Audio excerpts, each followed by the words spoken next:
My grandmother used to say that houses remember who built them, even after everyone who built them is gone. I didn't understand what she meant until the day my own father stood in her living room and tried to hand it away to someone who had never lifted a single board of it. I need to take you back before I take you there, because the moving trucks in the driveway don't mean anything without the woman who came before them. Josephine Ashworth bought a wind-blown, coyote-ridden lot on Point Dume back in 1974 for $11,000, at a time when nobody with real money wanted to live that far out on the Malibu coast. She worked as a script supervisor, which meant her whole career was making sure other people's stories stayed consistent from one page to the next, and she spent 20 years applying that same obsessive precision to her own house, building it herself, piece by piece, paycheck by paycheck, never once letting my father near the checkbook. She had reasons, good ones. My dad ran 2 restaurants into the ground before I was even out of middle school, and after the second collapse, he took what remained of a legal settlement and sank it into something called a biodiesel co-op that dissolved within a year, taking every dollar with it. Grandma watched both disasters unfold from a front row seat and never said a word about it publicly. She just made a decision, quietly, that the house wasn't going to him. Not the way everyone in the family assumed. She put it in a trust, my trust. I found out on my 19th birthday when a lawyer I'd never spoken to called and told me I technically owned a $14 million property on the California coast, with exactly one condition attached in her own looping handwriting on the amendment. My father could live there for as long as he needed, rent-free, no explanation owed to anyone, ever. She just never wanted him to be able to sell it, mortgage it, or gamble it away in some future version of the co-op. I didn't tell anyone. Not my father, not my friends, nobody. I was 22, still raw from losing her, and it felt almost violent to walk into the kitchen and say, "Actually, this house you grew up thinking would someday be yours is already mine." So I sat on it. I paid the property taxes quietly, routed through the trust so no bill would ever land in his name and force the conversation. I told myself I was being kind. Looking back now, I think I was just delaying a fight I didn't know was coming. 2 years ago, my father married a man named Matthias, and I liked him. Genuinely, not just politely. He made strong coffee, told jokes that landed about half the time, and clearly loved my dad in a steady, unglamorous way that felt real after years of watching my father chase things that weren't. Matthias came into the marriage with a daughter, Claire, exactly my age, who from day one treated me like a long-term houseguest in a home she had no idea I already owned. Last spring, Claire got engaged to a man named Weston, whose family's name is on half the glass office towers between Irvine and Newport Beach, and somewhere between the engagement party and the save-the-date cards going out, somebody in that family decided the Malibu house would make an unforgettable wedding present. I found out exactly how far the idea had gone on a Tuesday afternoon in June, pulling into the driveway to find 2 moving trucks parked where you'd normally see the fountain from the street. My stomach dropped before I even put the car in park. Inside, the living room already looked like somebody else's life, boxes stacked 3 high against my grandmother's bookshelves. Her rocking chair, the one she used to sit in every evening with a legal pad, going over continuity notes for whatever film she was working, shoved into the corner like leftover furniture nobody had claimed. My father stood by the big window overlooking the water, Matthias beside him, both of them dressed like they were hosting something.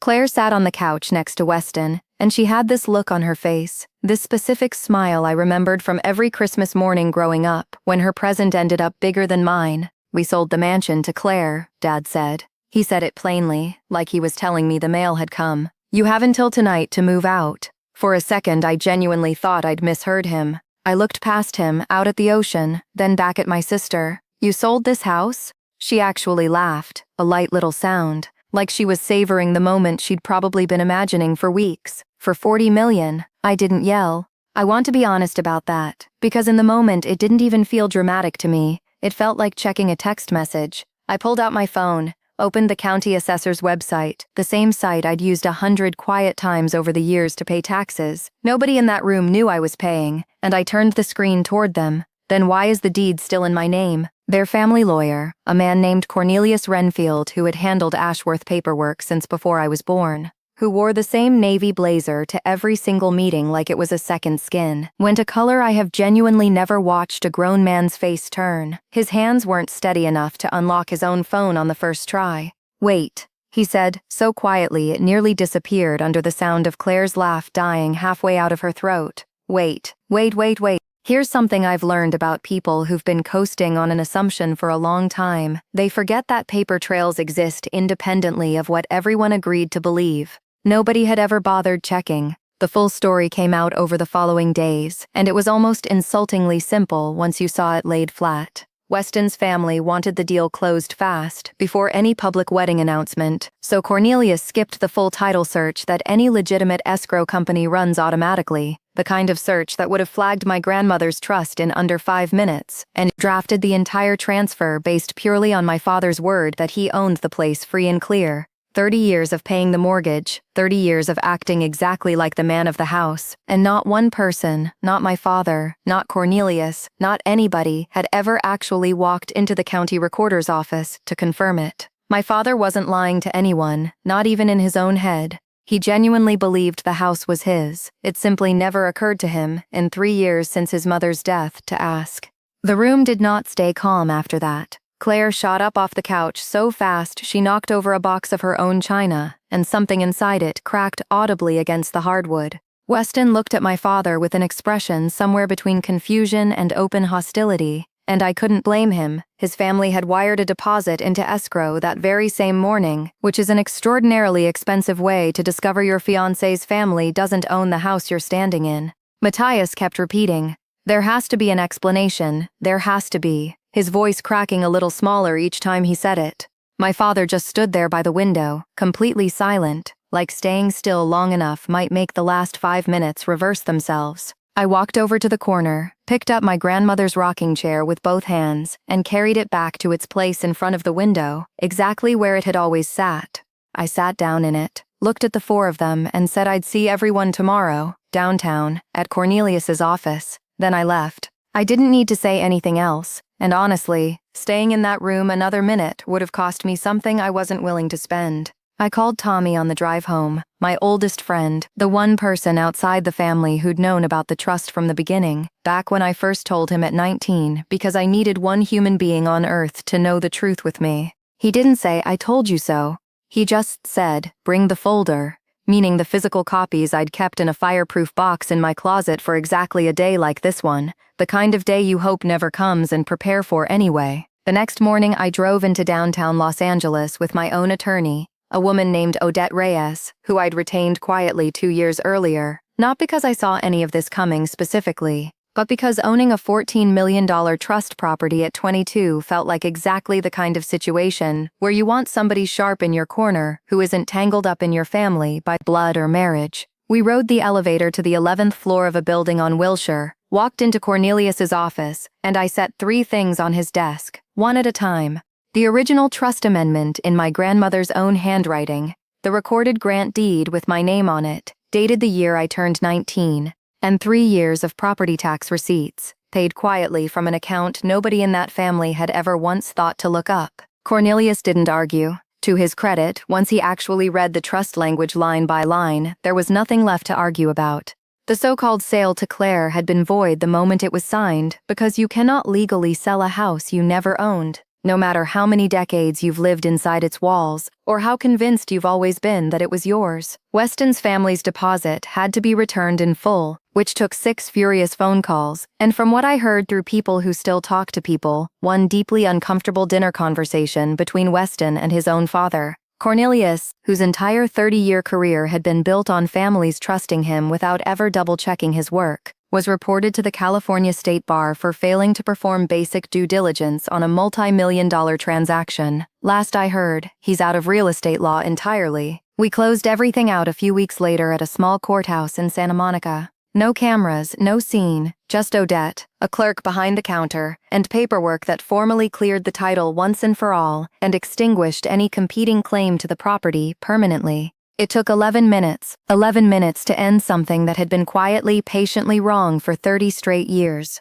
I didn't give my father a same-night deadline, even though I'll admit the thought crossed my mind for a few vindictive seconds. I gave him and Matthias 90 days, in writing, delivered through Odette, with 0 ambiguity attached to any part of it. Claire didn't get a deadline at all. Claire got a single phone call informing her she was no longer welcome on the property. Full stop, no negotiation, no grace period. Her engagement to Weston fell apart about 2 months later. People who still talk to people told me his family decided the whole episode made her too much of a liability to attach permanently to their name, which felt like a bonus round. I never even had to play myself. My father and Matthias moved into a rental out in Thousand Oaks by early fall. I paid for the movers myself, which surprised even me when I did it. It wasn't generosity. I wanted the very last thing I ever did connected to that house to happen entirely on my terms, start to finish, not theirs. I moved back in alone on a Sunday in September.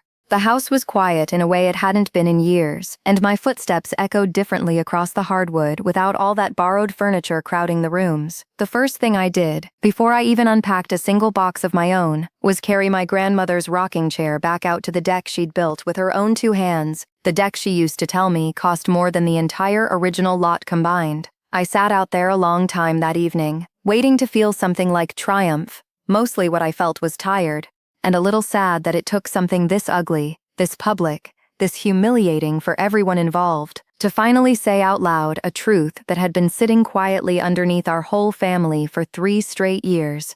Here's what I actually walked away with, and I think it matters a lot more than the house itself ever could. Never let a shared family story stand in for a legal fact. No matter how many decades, everyone's agreed to believe it. Deeds, trusts, and wills exist as public record for exactly this reason. Anyone can walk into a county recorder's office, or now just open an app on their phone, and see with total clarity whose name actually sits on a property. If you're the one set to inherit something someday, get the real paperwork into your own hands early. Read every line of it. Understand exactly what it says, and don't let politeness or the fear of upsetting people you love keep you quiet about what's already legally yours. And if you're the one selling, buying, or transferring anything of real value, verify the title yourself, personally, before a single box gets packed or a single dollar moves, because we've always assumed and we've always lived here are not the same sentence as legal ownership, and that gap, that quiet, unchecked gap, is exactly where people lose everything they thought was safe.